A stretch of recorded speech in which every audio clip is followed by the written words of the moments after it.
How you doing, Miss Love? Well, Welcome to the Illski Show. Welcome to FH2 Cigar Bar in Simpsonville, South Carolina, where we smoke big and blow big. No, we inhale and blow big clouds. Yeah. okay.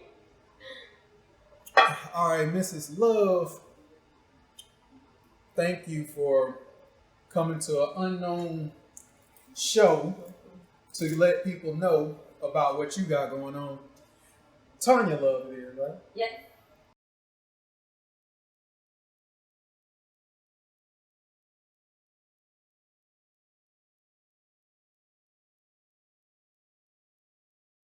Where you from, Tonya? I'm from Peoria, Illinois. Peoria, Illinois.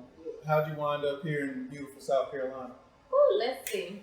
So, born and raised in Peoria, Illinois. Wanted to leave for a really long time. Husband wasn't ready to leave. And then finally, when he said, yeah, I didn't even have a place really to go. He had said no for so long. So, he said Greenville, South Carolina. I didn't even know, had never heard of Greenville, South Carolina. That right. So I was like, okay, let me research it. We were thinking about Dallas, thinking about South Carolina, went to Dallas, and it was just way too big, the traffic. So we came here, visited, and just fell in love with it. So here we are. So you fell in love with South Carolina. Mr. Love, can you give us a 1-2 checker? Yes, sir. All right. So Mr. Love is in the house. You from Peoria too? Yes, sir. All right. Somehow Mr. Love said Greenville. We don't know why. He just said Greenville. He woke up from a dream and was like Greenville. Greenville. All right. So being that you came to Greenville, did you start what we're about to talk about, which is your career as a, correct me, writer, actress, director, producer, what else? Author. Author. Okay. Did you start that career here or did you start that career in Peoria? In Peoria. In Peoria. How long you been doing that? I have been writing for as long as I can remember. So I don't remember a time when I wasn't writing. Okay. When I was a little girl, the first book that I ever wrote, the first story, was about a talking rock. So that's how young I was when I started writing. Okay. So where can we find your books? Are they out? I have a children's book, Okay. one children's book. It's called The Color of Love with AJ and it's not on Amazon. I self-published it, and I should have went a different route, but right now you can get it from just my email address. Okay. What's your email address? It's igniteinU2, so that's IGNITEINU2 @gmail.com. Okay. So y'all get that. We ordering books now. We support. Yes. Oh, Mr. Love, you just stepped in front of the camera. All right, Mr. Love, I'm gonna need you to pull up a chair somewhere. I don't know. You might need to pull. You don't want to pull up a chair and just watch it from back there. We good. Okay. Well, Mr. Love back there, then he the cameraman tonight. Yes. Okay, so Mrs. Love, tell me about the time that you felt like you would not be able to continue in this career. The lowest part of this career for you. You know what? I don't know if it would be appropriate to say now. It's okay. But this, doing what I'm doing here, has been the hardest ever. Even when I first started, my first stage play that I did was easier in Illinois than it has been here. Why? Why do you think that's the case? Well, I know no one here. We came here just us. We don't know any. We don't have any family, no friends. I have no resources. Okay. I don't know where anything is. Whereas in Illinois, I had family. Whatever I wanted, I knew somebody to go to who knew where I could get what I needed. Here, everything is from the ground up. So you're really out here building yourself. Yeah, there's no, my uncle know this guy and this is, I'm learning the ropes as I go, taking over the market as I go. Yeah. Okay, so this is the truth. So this is showing you what you're made of. Uh-huh. And what are you made of? I'm pretty strong. I have my days because I didn't think it would go this way. I didn't know. I thought it would be a lot easier. But honey, I'm built for this. You built for it. I'm built for this. Okay. So what can we expect from this play called New Pair of Shoes? New Pair of Shoes? What can we expect to see when we walk in the door? Where is it going to play? At the Yacht. The Yachts. Which is it's at 315 North Main Street, Fountain Inn, South Carolina. Fountain Inn, South Carolina. What can we expect to see? Well, you can expect to see. I'm just gonna say you can expect to experience laughter. Okay. You're gonna hate some of the characters. You're gonna love some of the characters. You're going to relate to some of the characters. You're gonna go through a lot of emotions. It's gonna be up and down roller coaster. Are any of these characters based off of your personalities? Because me as a writer, when I want to kill somebody, I write a character that's killing people. You know what I'm saying? Like I just write So that psychopathic killer in my book might be a little bit of me. You know, if I want to be a lover in the book, I take pieces of me or people I know. How much of this story is from you and people you know? I don't think any of it is from me, honestly. I don't think so. She's a narcissist. No. Okay. No, I'm not. I just don't think I can see maybe pieces of the personality as the character comes out, but as I'm writing, I don't think that they're me at all. Do you think it's hard to actually literally write a story that doesn't have you in it because it's your mind creating the story, which means it's developing off of your experiences and who you are and what you're made of? Really? Yes. I think that sometimes it's just subconscious. Yeah, subconscious you. Yeah. Okay. So maybe it's parts of me that I haven't recognized, or maybe it's parts of me that haven't revealed itself yet. But when I write, I totally don't write like this is me or anything I've been through. I don't. Okay. Tell me about a raunchy character in your play. Is there a raunchy character in your play? There is no raunchy character. No, that's not a raunchy character, but it ain't one slut bucket in there. Ain't one slut friend. Ain't one slut friend in the play? No, not a slut friend. Is there an abusive man besides the daddy? There is an abusive. All right, y'all. Color purple syndrome. So let's talk about it. There's not one slut bucket in this show. No. But there's an abusive man. Yes. See, that's the color purple all over. Because that's how they did the man. Mr. wasn't even as bad as they said Mr. was. They wrote the whole story wrong. Did they? Yeah. Did they? Well, no good. Was there a good man in Color Purple? Was there one good man in Color Purple? The one guy at the end.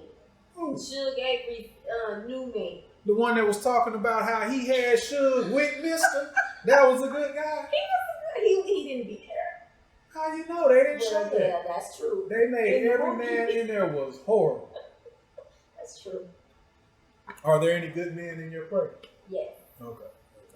Any of the men based off of your husband? Yeah. So she wrote a story. No, I'm joking. You know what? I wrote down some serious questions I wanted to ask you. Okay. Because I want to, if you want to tell us anything that we ain't touched on, like, I'm sure there's some things you want to talk about as far as the show or promoting it or. I just wanted to say, everybody come out to the show. It's going to be great. November 5th at the Yacht. I promise you don't want to miss it. It's going to be, I'm just excited because it's just really, really going to be a great show. It is. Okay. I'm going to be there. I'm going to be filming it too. So, if the old you could see the new you, what would the old you say? The old me could see the new me. The old me would probably ask me, how did you get here? Woo! And what would you say? I would say a lot of determination, Okay. never giving up, Mm-hmm. because yeah, the old me was man. Tell me about the worst day of your life. The worst day of my life, worst day of my life would probably be when my grandmother died. That was the worst day of my life. How did you find out that your grandmother died? Well, she was sick already. Mm-hmm. She had cancer, but she had gotten better, and we thought that she was gonna live. Mm-hmm. And then, boom, she turned around really fast and then died. Mm-hmm. How important was your grandmother to you? She was the only person that I felt in the world understood me. She was there for me for everything. So when I lost her, I lost everything. Was she a writer as well? She was not a writer. No. Poet? No. No. So what would your grandmother say to you today about what you have going on? I think she would be so proud of me. I really do. I think that she would just keep going, don't stop, follow my dreams. If nobody showed up at the play, would you still perform that play? Absolutely. So if nobody's in the audience, the show goes on. Absolutely. Okay, good. What's been the happiest day of your life? There's so many of those. Give me one. Happiest day of my life. Let me think. Gosh. Well, the most happiest would be in childhood. Just like Christmas time at my grandmother's house with all the family there. That was the most happiest time. What day? How old were you on this Christmas day that you're seeing in your mind? How old were you? 7, 8, 9. Okay. Okay. All of them. What made it great? Just being around all of my family. I'm very family oriented. I'm an only child, Okay. but I'm very, very family oriented. And my grandmother, her house was open to everybody. She knew no strangers. So there was always love, cooking, laughing, and just having a good time. Good times, Christmas in Illinois. Yes. Illinois. So, tell me a story. Let me Tell me a story. You're a writer, an actress, a director, a producer, an author. Tell me a story. Give me a story. How about this? You start it off, I'll finish it. Okay. Gosh, really? Put me on the spot. There was once a young lady who was in school. She was in school to be a nurse, and she didn't have a lot of support behind her. Her parents wanted her to do something else, but she wanted to follow the road of being a nurse. So she felt like she didn't have any support. She began to date men who really was just filling a void for her because she didn't feel like she had anybody. So anybody that she got was who she accepted into her life. But she pushed on, had her family telling her she couldn't do it, but she was determined to show them that she could do it. And then one day, there you go. One day, this young lady by the name of Alicia, who was now 24 years old, living in Atlanta, amongst the city's hustlers and grinders, because the men she dealt with felt the void, and that void was financial, not really emotional. One day, as she walked out of her older gentleman's house, she was stopped by a young man on a bike asking for directions. He was asking for directions to the corner store that was on another street that was Short Avenue instead of the regular avenue that she was on. She gave him the directions, but he seemed a little confused, so she walked him around the corner. as she walked him around the corner, a man who was robbing the corner store, started shooting back at individuals who were shooting at him because he was running out of the store. She wasn't hit, but the young man was. And through all of her training that she had been going through, she was able to help resuscitate the young man and bring him, keep him alive until the ambulance got there. And that's when she made up her mind that regardless of what took place in her life, she was going to use her desires to fulfill her life goal, which was to help people. And that day she made up her mind that no matter what would happen in her life, she was pushing forward. Yeah, we tell stories now. Tell a lie quicker than a motherfucker. Boy, ask me, I'll say, what, a lie? I got a lie for you, and I'll remember it too. So I don't know what y'all... Yeah. So I wanted you to come to the show because I want to be, I want to have my company be the company that exposes your stuff to the world, right? This one endeavor. But I was reading a book and it was telling me, like, if you are planning on going into business with somebody, you have to ask yourself, could I do business with this motherfucker every day for the rest of my life? Right. So coming to the show is a way for me to get to know you in depth, like, because you're answering questions like if we was out there in the world, you're like, right. But now you're answering questions and I get a vibe for who you are. You told me who you were as a child. And I believe that when you know somebody's childhood, you can know that person who they are as an adult, regardless of how criminal or dark they may be. If you find out who they were as a child and what turned them, you can know exactly how to deal with them. And I think that we can do business. Now, I'll tell you a little bit about my childhood. Okay. It was good. And that's it. This is about you. All right, so how did you meet Mr. Love? You're a fine woman. Can I say that? All right, because he going to give me this noise when I cross the line. Okay. All right, you're a fine woman. How did Mr. Love capture you? Let me tell you. All right, we were in school. Okay.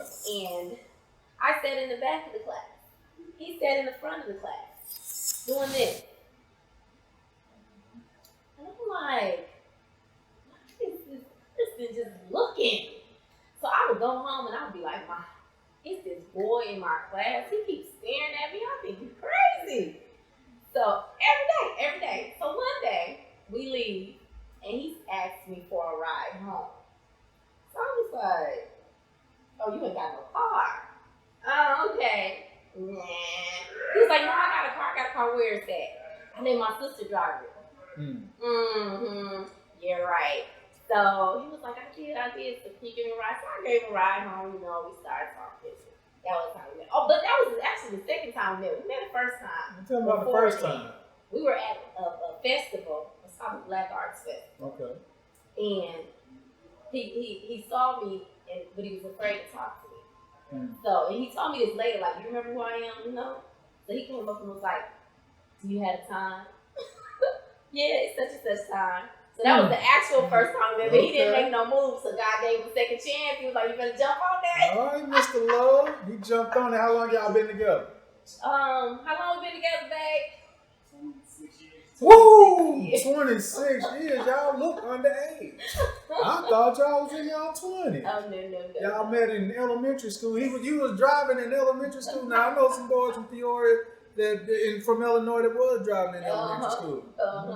Okay, so after 26 years, the love is still there. I watch how he cares for her, and it's real. It's true. How much fame and fortune takes you away from Mr. Love? Here's what I mean. MGM comes to you and say, we saw your play. You got 2 million views. We like it. Won't you come out to Hollywood and meet with some of our producers? We got some propositions for you.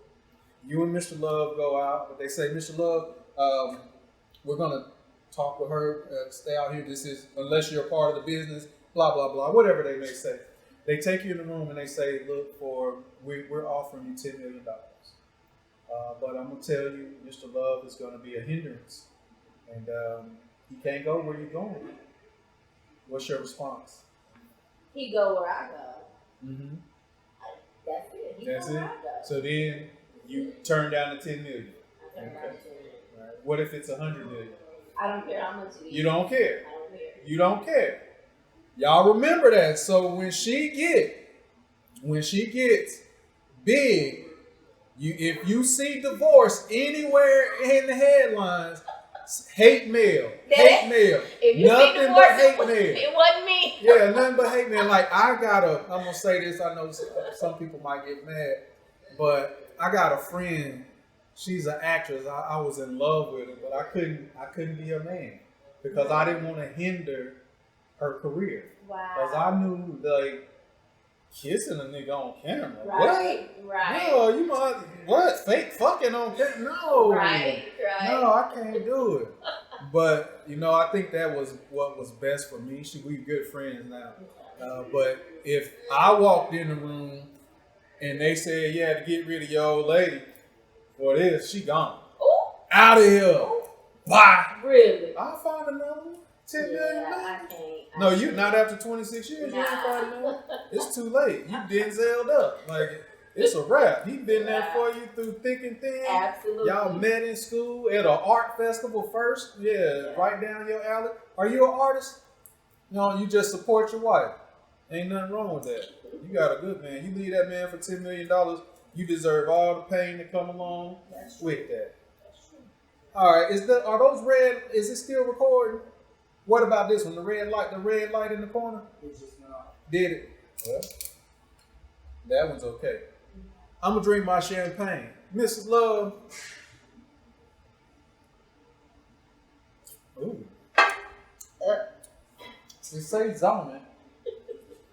More questions. We ain't done until that camera go off. Oh, okay.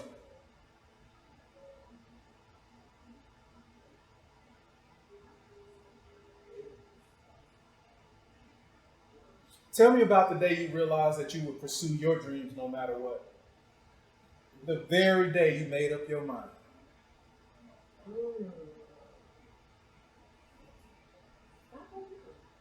Well, let me say this first. I didn't know that I even had a gift of writing for a long time. I thought that I got up and I breathed. I got up and I wrote. I didn't see it as anything special. So I probably did not realize I had something in me until maybe late 20s when the light bulb went off and was like, oh, wait a minute. This is something really unique in me. This isn't just something that everybody's doing. So I think at that moment is when I decided I'm gonna do this. It was probably then that I decided God gave me something and I'm going to do with it what I can. Do you know where you were at, like when you made that decision? I really don't. No. When was the last time you looked up at the stars and wrote a story? I don't know. What inspires you to write?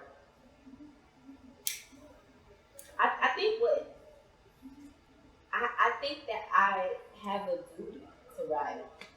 Explain. I have a duty because I feel like when God blesses you with a gift and a talent, you use it because that's what He's given it to you for. And I have a duty to, through my writing, get to people whatever it is that they're supposed to have, whether it's that laugh, whether it's education, empowerment. I have a duty to write for the world. So that's my inspiration. Duty. Oh, Dookie. Little Dookie, where my little Dookies at? No. Duty. So it's your duty. So when can we expect another book from you? My next children's book is complete, and I plan to publish it when I get done with play. How will you publish it? Is it going to be on Amazon? It will be on Amazon this time. All right. How much are you doing it yourself, or are you going to a publisher? How you doing? I may still do it myself. I haven't decided yet because I have a friend now who does publishing, so I may team up with her and we'll do something together. Um, are you on Facebook personally? Yes. Instagram? Yes. If you told 50 people to go and watch this show, would 50 people go watch it? Could you get 50 people to watch your interview? Ooh. Maybe 25. What about 10? Oh, definitely. Okay. All right. What we want to do, we want to get them to watch this. Did you bring any of your flyers? Yes. Okay, cool. Is there anything that people need to know? Businesses, sponsorship. Talk to Yes. me. We do have vendor opportunities. So if anyone would like to purchase a vendor table, we have that available. We do have sponsorship going on. We have 2 packages available. We have a gold package and a silver package.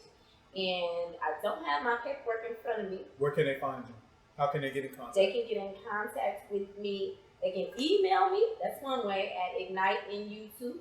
That's IgniteInU2 They can look me up on Facebook under Tonya Love. I'm on Instagram under Tonya Love 6. And that's it. Okay. So, let's see. You don't smoke cigars, you don't drink. I don't. What's your religion? Do you got one? Pentecostal. Oh, Church of God in Christ? Yeah. You Koji? Koji? Yeah, I was a minister at a Church of God in Christ. More Memorial Church of God in Christ. Mm-hmm. Okay, all right. You go to church down here? I do. Where? Relentless. Is that Koji? Relentless is non-denominational, but Pastor John Gray, Pentecostal, Kojic, all that. Oh, he's still alive? Yes! I thought he was in the hospital under pneumonia. My pastor is out the hospital Okay. and doing well. All right. Yes. All right, Mr. Gray. We see. We got our eyes on you. We watching. I say we, I mean, you know who I mean. Who? I don't know. I'm just talking shit. Oh, don't talk about my being pastor dramatic. now. Now, we don't talk about no pastors. My mama say no matter what, you keep your mouth off a man of God. That's And right. you don't know who a man of God is, so just shut up. There you go. All right? Tell me your name again. Tonya Love. And what do you do? I'm a writer, director, producer, author, actress. The total package. Total package. All right. And she got a bodyguard, too, and that nigga big. He about 6'5", 300 pounds. Listen, Mr. Love got hate in his eyes. He ain't playing no game about his wife now. So, but honestly, she got a good support system. I could see that when I met y'all a couple weeks ago, you know. And he's real cool and calm. I think that's important. You got a cool, calm individual behind you. Because a person like myself, like I say, I got a good friend. She's fine. She's beautiful. She's smart and everything. But I couldn't be a man because she's an actress. Yeah. I'm that kind of guy. So if I was Mr. Love in his shoes, I'd be looking at me like, nigga. You. Hurry up, baby. Get the fuck off. Hurry up. But I want to welcome you and thank you for coming to the Illski Show. Thank you. Give me a gem. And the gem I need is a title for this segment of the show. This is a new segment.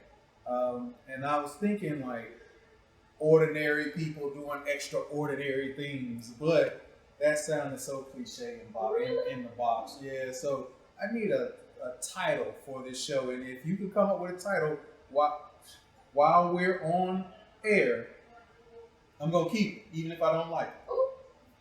Because I commit like that. That's how I commit. And I need a title, and ain't nothing like the present. So, You like putting people on the spot, don't you? yes, that's what I do. Yeah, I know. I That's see. what I do. I see. That's what I do.